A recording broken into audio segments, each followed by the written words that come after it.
kita buka. Assalamualaikum warahmatullahi wabarakatuh. Salam sejahtera buat kita semua mahasiswa-mahasiswiku yang sedang dirumahkan saja oleh pihak kampus atas perintah dari negara pemerintah. Oke, hari ini adalah pertemuan yang ketiga. Kita akan membahas berkaitan dengan sumber pendanaan jangka menengah. Kemarin kita sudah berbicara tentang sumber-sumber pendanaan jangka pendek ya. Dan Bapak review juga di beberapa komentar. Ada yang belum juga komentar juga dan memberikan jawaban terhadap pertanyaan-pertanyaan yang Bapak tuangkan di dalam materi kemarin. Ada beberapa ya. Tapi semuanya sudah mulai mengarah, Anda sudah bisa baca dari sumber-sumber lain gitu, berkaitan dengan sumber pendanaan jangka pendek. Ada beberapa klausal juga yang Bapak komentari di sana berkaitan dengan sumber pendanaan jangka pendek. Nanti Anda baca aja ya. Oke. Lanjut ke sumber pendanaan jangka menengah. Di dalam sumber-sumber pembiayaan jangka menengah, pembiayaan dengan menggunakan jangka menengah banyak digunakan oleh perusahaan jika mereka membutuhkan dana. Aneka ragam dan sumber pembiayaan pun sekarang makin bertambah.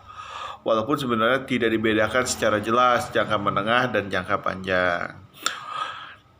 Namun biasanya yang disebut jangka menengah itu antara 1 sampai 3 tahun, 1 sampai 5 tahun. Kadang juga ada yang dikriteriakan oleh perusahaan yang disebut dengan jangka menengah itu 1 sampai 10 tahun.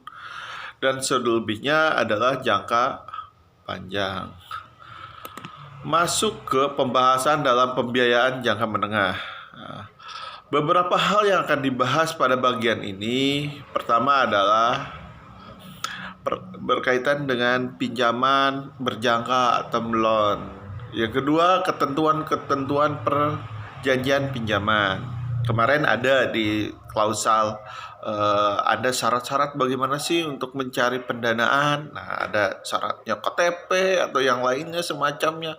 Terus ada juga yang berbicara tentang agunan. Nah, itu merupakan juga bagian dari sisi jangka menengah juga. Oke. Yang ketiga adalah pendanaan peralatan. Keempat, pendanaan sewa guna usaha atau leasing. Dan kelima, mengevaluasi pendanaan sewa guna usaha dalam kaitannya dengan pendanaan utang. Lanjut ke yang apa sih yang dimaksud dengan pinjaman berjangka term loan. Term loan merupakan pinjaman berjangka adalah salah satu jenis pembiayaan jangka menengah yang dikeluarkan oleh komersial bank, asuransi, dana pensiun, lembaga pembiayaan pemerintah, dan supplier. Nah, bank komersil adalah sumber utama dari pinjaman berjangka. Bank membedakannya dengan jenis pinjaman bisnis lainnya. Pertama, pinjaman berjangka memiliki waktu jatuh tempo akhir lebih dari 1 tahun. Yang kedua, pinjaman berjangka seringkali menunjukkan kredit yang diperpanjang berdasarkan perjanjian pinjaman resmi. Nah, itu tentang pinjaman berjangka term loan ya. Oke. Lanjut ke biaya dan manfaat pinjaman berjangka. Umumnya, tingkat bunga dari pinjaman berjangka lebih besar daripada tingkat bunga dari pinjaman jangka pendek untuk peminjaman yang sama. Jika perusahaan dapat meminjam pada tingkat bunga utama untuk pinjaman jangka pendek, perusahaan mungkin akan membayar 0,25 sampai 0,50% lebih besar untuk pinjaman berjangka. Tingkat bunga yang lebih tinggi merupakan kompensasi dari eksporti resiko yang lebih panjang bagi pemberi pinjaman. Nah, sekarang muncul tingkat bunga pinjaman berjangka biasa ditentukan dengan 2 cara. Nah, caranya apa aja? Pertama, tingkat bunga tetap selama masa pinjaman, dan kedua, tingkat bunga variabel yang disesuaikan dengan perubahan tingkat bunga pasar. Oke. Sekarang muncul apa sih keuntungannya dari pinjaman berjangka itu? Keuntungan utama dari pinjaman berjangka bank adalah fleksibilitasnya. Apa sih itu fleksibilitas? Nah, peminjam berurusan langsung dengan pemberi pinjaman, dan pinjaman dapat disesuaikan dengan kebutuhan peminjam melalui negosiasi. Negosiasi langsung. Jika kebutuhan perusahaan berubah, syarat dan kondisi pinjaman dapat direvisi. Dalam banyak contoh, pinjaman berjangka dibuat untuk bisnis kecil yang tidak mempunyai akses pasar modal dan tidak siap untuk menjual sekuritas ke publik. Oke, lanjut. Bagaimana sih perjanjian kredit bergulir? Nah, perjanjian kredit bergulir atau disebut juga dengan revolving credit agreement adalah komitmen formal dari bank untuk meminjamkan sejumlah uang ke perusahaan selama periode waktu tertentu. Sama dengan pinjaman berjangka, tingkat bunganya biasanya adalah 0,25% sampai 50% gitu. Lebih tinggi daripada tingkat bunga di mana perusahaan dapat meminjam pada kredit jangka pendek. Ketentuan kredit bergulir dapat disusun agar ketika komitmen jatuh tempo, pinjaman yang masih terutang dapat diubah menjadi pinjaman berjangka jika peminjam menginginkannya. Oke, lanjut ya. Pinjaman berjangka perusahaan asuransi. Selain bank, perusahaan asuransi, jiwa, dan beberapa investor institusional lainnya meminjamkan uang berdasarkan jangka waktu. Namun, berbeda dalam hal waktu jatuh tempo pinjaman yang diperpanjang dalam tingkat bunga yang dibebankan. Secara umum, perusahaan asuransi jiwa biasanya tertarik tuh dengan pinjaman berjangka dengan waktu jatuh tempo akhir lebih dari 7 tahun. Karena perusahaan asuransi ini biasanya ingin mendapatkan manfaat dari saldo kompensasi atau bisnis lain dari peminjam. Dan karena pinjamannya biasanya memiliki jatuh tempo yang lebih lama dari pinjaman berjangka bank, tingkat bunganya cenderung lebih tinggi daripada yang dibebankan oleh bank. Oke, lanjut ya. Masuk ke konsep wesel jangka menengah. Wesel jangka menengah atau disebut juga medium term note atau MTN. Adalah jenis kewajiban utama yang ditawarkan secara berkelanjutan yang awalnya didesain pada tahun 1970-an untuk memenuhi kesenjangan jatuh tempo antara surat berharga komersial dan obligasi jangka panjang.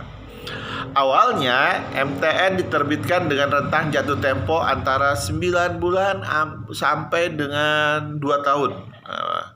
Namun sekarang jatuh tempo umumnya mencapai sampai ke 25 sampai 30 tahun atau lebih mungkin, sehingga istilah jangka menengah menjadi kurang tepat di dalam wesel jangka menengah ini biasanya. Kalau untuk perkembangan sekarang wesel itu bisa dikatakan kurang tepat lah gitu ya, karena umumnya mencapai di atas 25 tahun lebih gitu.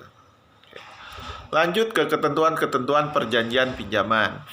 Kemarin Bapak baca juga di beberapa komentar pertemuan kedua, Anda sudah bisa merinci dan mendetail berkaitan dengan ketentuan perjanjian pinjaman. Nah, ketika pemberi pinjaman mengadakan pinjaman berjangka atau komitmen kredit bergulir, pemberi pinjaman menyediakan dana bagi peminjam selama periode tertentu. Banyak hal yang dapat terjadi pada kondisi keuangan peminjam selama periode tersebut. Untuk mengamankan posisinya, pemberi pinjaman meminta peminjam untuk mempertahankan kondisi keuangan dan khususnya posisinya saat ini pada tingkat yang minimal sama dengan ketika komitmen itu dibuat. Ketentuan untuk perlindungan ini dimasukkan dalam perjanjian pinjaman disebut syarat perjanjian atau covenant protect. Nah, dalam konsepnya, ketentuan-ketentuan perjanjian pinjaman, kita akan lihat juga bagaimana sih perjanjian pinjaman loan agreement itu sendiri. Nah, dalam perjanjian pinjaman itu sendiri, loan agreement itu sendiri memberikan kepada pemberi pinjaman otoritas hukum untuk mengambil tindakan apabila peminjam melanggar ketentuan pinjaman tersebut. Jika tidak, pemberi pinjaman tidak dapat berbuat apa-apa sebelum waktu jatuh tempo. Dapat dikatakan bahwa perjanjian pinjaman berisi perjanjian hukum yang menyebutkan klausul pinjaman dan kewajiban peminjam. Oke. Nah, satu lagi tugas pertama dalam pertemuan ketiga, nomor pertama, bagaimana sih perjanjian pinjaman fidusia itu, pengertiannya dan syarat-syarat terjadinya fidusia. Nah, itu pertanyaan pertama ya dalam pertemuan ketiga ini. Oke, kita lanjut ke perumusan ketentuan pinjaman. Nah, perumusan ketentuan yang bersifat membatasi harus disesuaikan dengan situasi pinjaman. Syarat pinjaman utang protektif dan perjanjian pinjaman dapat diklasifikasikan sebagai berikut.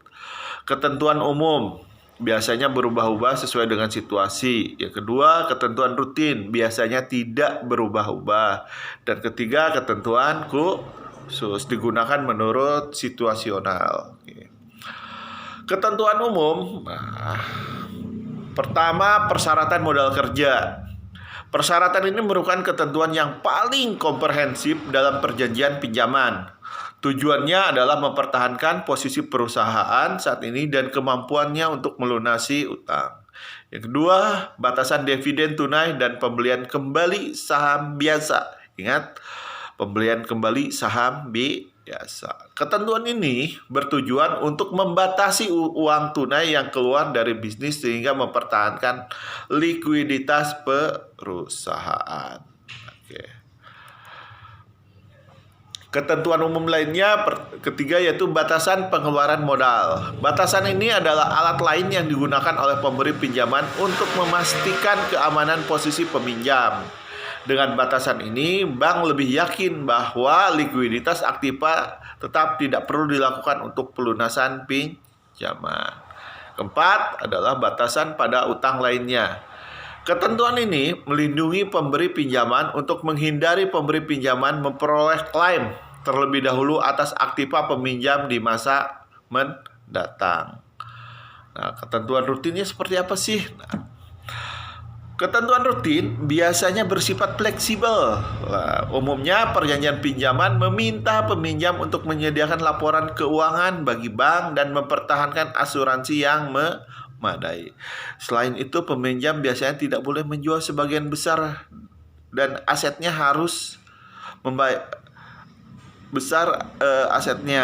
dan harus membayar teks pajak dan kewajiban lainnya ketika jatuh tempo, kecuali memang boleh ditunda, dan itu pun hasil dari kesepakatan antara pemberi pinjaman dan penerima pinjaman, dan biasanya juga tertulis atau tertuang dalam agreement perjanjian.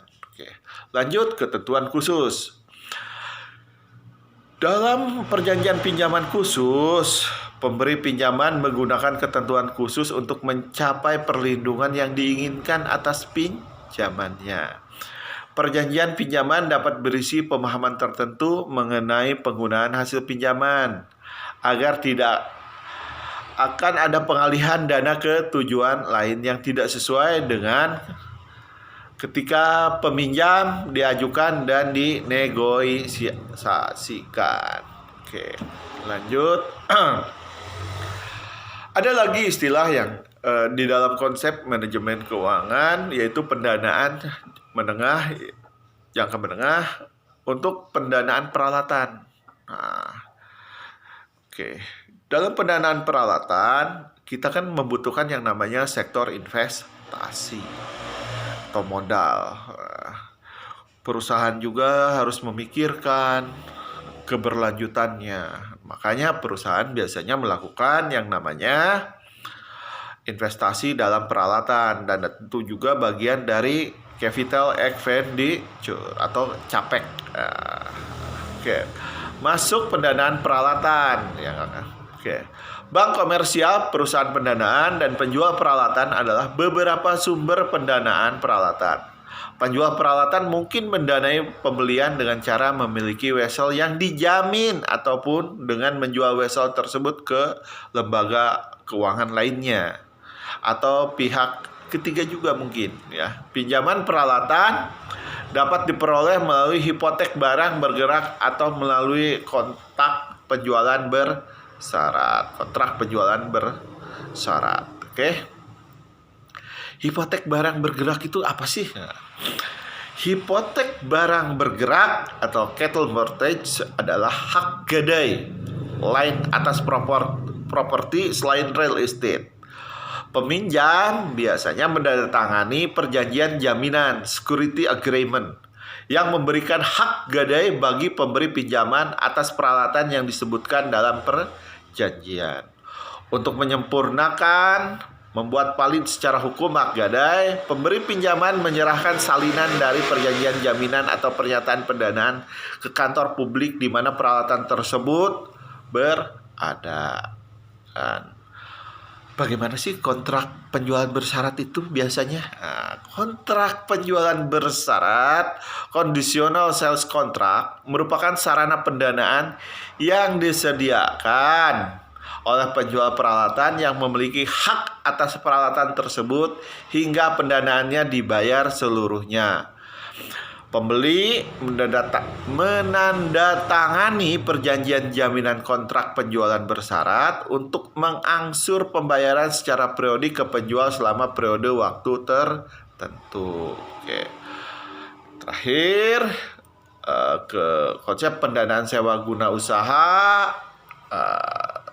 Sewa guna usaha atau leasing ya. Anda pernah dengar mungkin kabar atau informasi berkaitan dengan leasing itu. Pak, saya baru nge-leasingin motor, Pak. BPKB-nya punya saya motor kan udah lunas. Seperti apa sih? Nah, kita lihat ya dari sisi teorinya. Sewa guna usaha atau leasing adalah suatu kontrak antara pemilik aktiva atau aset dan pihak lain yang memanfaatkan aset tersebut untuk jangka waktu tertentu. Manfaat leasing adalah seseorang dapat memanfaatkan suatu aset atau aktiva tanpa memiliki aktiva tersebut sebagai kompensasi manfaat yang dinikmati.